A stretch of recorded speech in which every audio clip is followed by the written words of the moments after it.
It is a major shakeup in the race for the Republican nomination for president. The former Pennsylvania senator, as we just said, Rick Santorum, announcing today that he will drop out of the race. So why the abrupt decision? And what does this mean for the delegate count? Ben has the reality check you won't see anywhere else.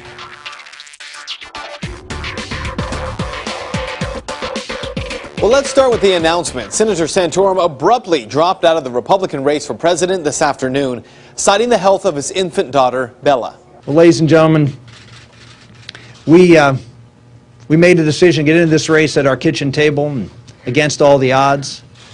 And we made a decision over the weekend that while this presidential race for us is over for me, and we will suspend our campaign effective today, we are not done fighting.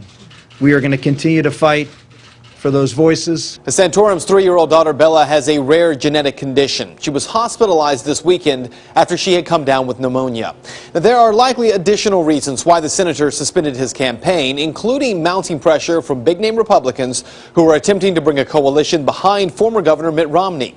So the big question for the Republican race: what happens to Santorum's delegates? Remember what I've been telling you. This race is about the delegate process, and that process is not a simple one.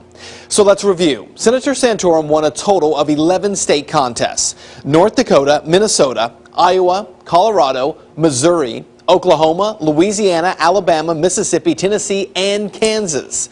So how many delegates did Santorum have, and where will they now go? That is a very difficult question to answer. Now, most of the time, it's too difficult for media, so they simply guess in order to give an answer. But we'll do it the honest way here. In some cases, delegates are bound based on the percentage of votes gained by a candidate. It all depends on the state's rules.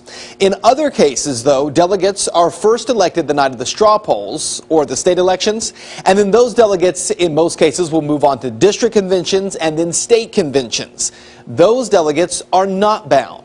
So first, let's look at the bound delegates, like Louisiana. In Louisiana, Santorum won the statewide election. The 20-delegate allocation is proportional among candidates who receive at least 25% of the statewide vote. So in Louisiana's case, the delegates were split between Rick Santorum, who received 48% of the vote, and Mitt Romney, who received 26%. That's because neither Gingrich or Paul received 25% statewide. Under the rules, since Santorum dropped out, his 13 bound delegates in Louisiana, they will still have to cast a vote for him at the convention. They are only unbound in the second round of voting, if the convention gets that far. It's the same way in Kansas, Mississippi, Alabama, and Tennessee, all states where Santorum won. And even in Ohio, where Santorum came in second, he will have 21 bound delegates that will vote for him in the first round. But here's the bigger story. The states Santorum won, where the delegates are unbound from the get-go, meaning they're free to vote for whoever they choose. Colorado has 36 delegates, Minnesota 40, Missouri 24, Iowa has 25, Oklahoma 43, and North Dakota 28. Those states collectively have 196 delegates who could have voted any way they wanted. Now, many of these states are still in the process of electing their national delegates. And by removing Santorum from that contest could make a huge difference, because if Santorum supporters don't go on to become delegates, it only intensifies the contest between Governor Romney and Congressman Paul, the two main competitors for all these unbound delegates. So here's what you need to know. The one message you will hear over and over for the next few weeks is how by Santorum dropping out, Romney is guaranteed the nomination. But is that true? Look, it's anyone's guess as to where all these delegates will go, but consider this. In the South, Alabama, Mississippi, Tennessee, those delegates very well may go to former Speaker Newt Gingrich, who says he's not leaving the race. But because those are bound states, the delegates could only vote for Gingrich in the second round.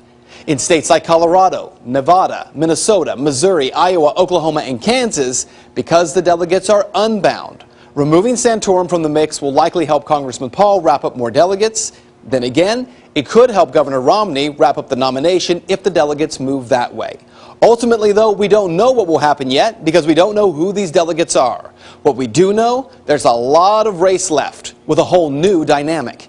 And that is Reality Check.